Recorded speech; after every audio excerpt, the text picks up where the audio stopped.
What's up, guys? Holding Alice with you here, bringing you Fairytail final season anime review. This was episode 296 / episode 19, depending on where you go to read it. Called What I Want to Know. It starts off with Brandish waking up, and she was like, "What's going on?" And they explained to her, Lucy, that we found you getting choked by A+ guy, and he almost had you dead, but we knocked him out, left him there, and brought you here to the infirmary. And her hands are not like, her hands are still like, they're not tied together, but she still has the magic cuffs on. So it's kind of weird. But Grandina was like, "You better thank these two because they're the one who saved you and brought you here." And she said thank you, but then that's about it. And she's like, "You should have let me die. I'm an enemy." And Lucy was like, "We don't kill our enemies." And she's like, "Oh, so you torture us?" And Candace was like, "Yeah, let's torture her." And she had like a glow in her eye holding a rope, like one of those whip ropes that you see in the circus for lions. But Grandina was like, "Cut it out," and it was just hilarious between them. Then Brandish brings up to Lucy, "Do you want to know about Layla?" And Lucy, of course, said yeah. And she gave Lucy two conditions. The first one was to get her cuffs off of her, and the second one is that they want to speak alone. Now, this sounds very stupid and malicious, and it is. And Lucy, being as naive as she is and wanted to know about her mom, agreed to these terms. Then, after she agreed and everyone left, she brought up to Lucy's attention that at one point her mom, Gimme, was a servant of Layla, her mom, Lucy's mom, and she was given the key of Aquarius to her. And she was like, "Haven't you figured how you got Aquarius when my mom had it?" And when they was talking to the discussion, she was like, "Your mom killed my mom and took it back." And then she hopped on her, spilled some water on the floor from the drinking cup that was there, and she had Lucy like her mouth pinned down with her hand, and her other hand grabbing her other two hands tightly, so she can't really like fight back or scream. And then she switched over to like a chokehold, was still holding her mouth, and her hand behind her back, and she started to cry and was like, "I know you're not Layla, but you're her daughter, and this is the only way I can respect my mom, so you're gonna have to pay for it." And when she's about to snap Lucy's, arms and choke her, that water that was spit on the floor, Aquarius comes out of that and she stops it. And Lucy starts to cry because she's happy, and she hugs her, and Brandish is like in shock. And this is when things get weird, because it was like she starts taunting and mocking and admonishing Brandish, and she told Brandish to act like a puppy, and she did, and she started scratching her ear and stuff, and Brandish was liking it, and she was going woof woof like a dog. Then she got slapped by Aquarius twice, and she had like this really big smile. She was even calling her mistress through this whole episode, and it was like, what? And Lucy was like, "I don't know how to respond to this," and she had just the dumbstruck face, which was hilarious. But after that, Aquarius was like, "I don't have much time here. I'm here on temporary time thanks to the Celestial King. I want to show y'all what really happened between Lucy's mom, and which is Layla, and Brandish's mom, Grimmy." And she took her to the spirit realm, and as you can see, where they're in the spirit realm, this is like the memory of the spirit realm. So all the memories of the celestial spirits are here. It's like an archive of memories, basically. And we see them dressed as mermaids as well. And they're going through these memory lanes. And we see that what Brandish said was true. Her mom did have the key, and she took care of it, and she was very happy to take care of it. But then, thanks to a certain accident, which we found out what that accident was, because now Lucy and Brandish know the story. They know about Anna with Zareth, and their dream of sending warriors over, and only the Hartfilia family can control the gate, because they need all 12. They're the strongest of the Celestial Wizards, and they're the ones who usually get the keys the most, because it's kept in the family. So it ended with Layla, but the problem was Layla gave out all her keys, and out of all the keys, she had got 11 back for this mission. But there was one missing, the last key, the one that Gimme had. So instead of waiting for Gimme to come, that gate's only open at a certain time. There's 3 requirements to that gate: have all 12 keys, be a Celestial Wizard, and it has a Pacific time zone. So what Layla did was she sacrificed her own life force in exchange for her missing that one key. And she had a lot of magical diseases and stuff that was going on with her body that was wrong because of this. And that's actually how she died. Which was the same year that Natsu, Wendy, and all of them came over through the gate. And this was explained, and then we get to see the story,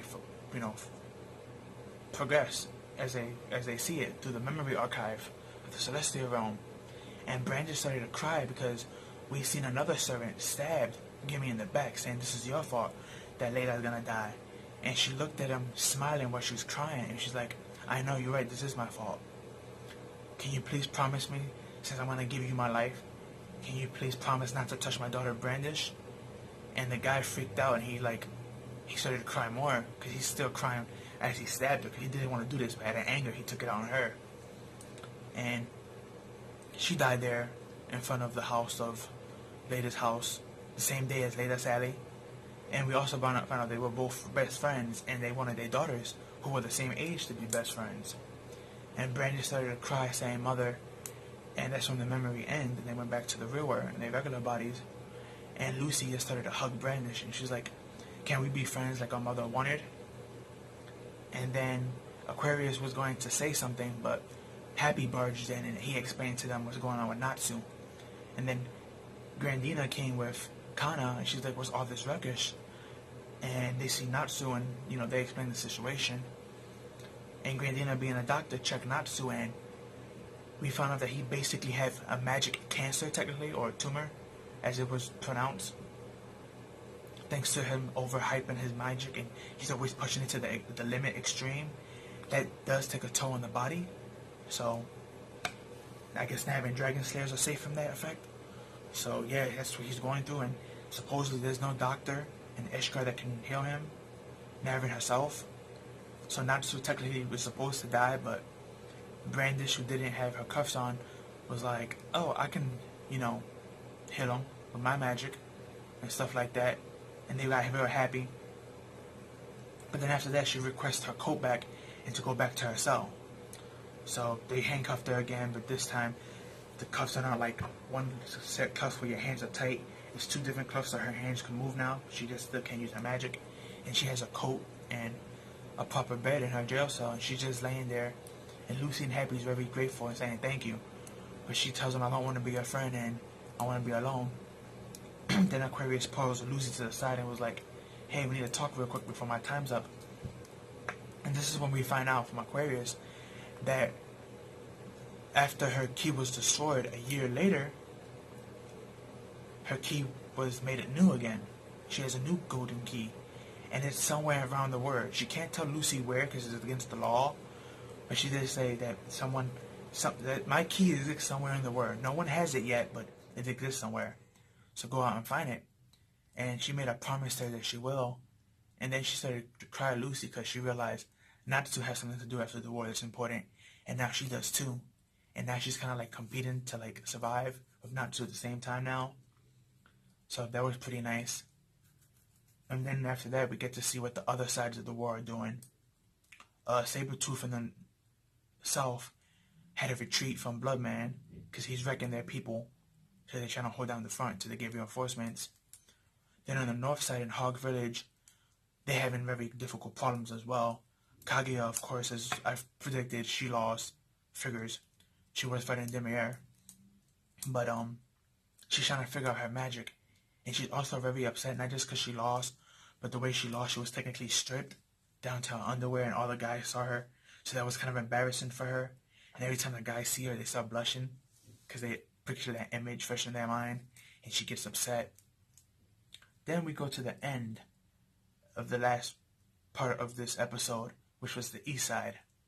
And we see all four of the Wizard Saints just laid out, beat up there, with God Serena just doing that Randy Orton pose above them, saying, this is all y'all have? The strongest of Ishgard? How pathetic. And he's like, well, it's time to end this. And then we see Warden there just crying.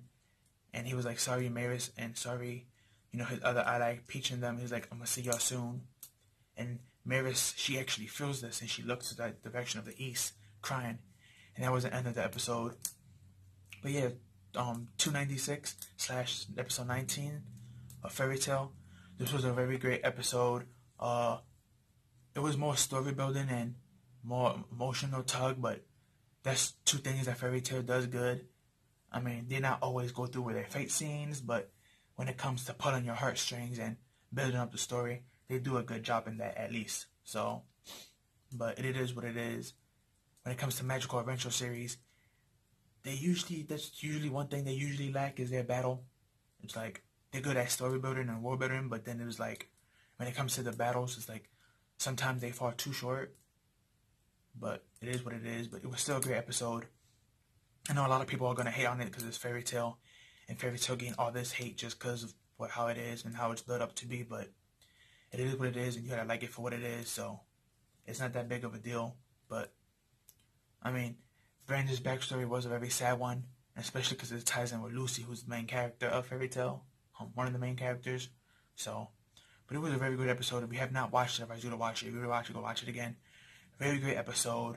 Can't wait for next week till we get the continuation of God Serena versus the four emperors of Ishgard. So that's going to be interesting. We also see in the preview Luxus is fighting somebody. I think he's fighting the original Wall. We see Demir again in the trailer, so that's going to be awesome seeing all those battles. Since this episode was a build-up episode and an emotional episode, I guarantee you next week it's going to be all battling episode. So that I can't wait. And I can't wait to see if Natsu's healed completely or not from this magical cancer that he got. But that's all I have for you guys. Please like, comment, share, subscribe. Share with your family and friends. Please don't forget to hit the notification bell because sometimes YouTube won't give you the notifications. Tell me down below if you like the episode or not. Please follow me on Twitter. Link will be down below in the description.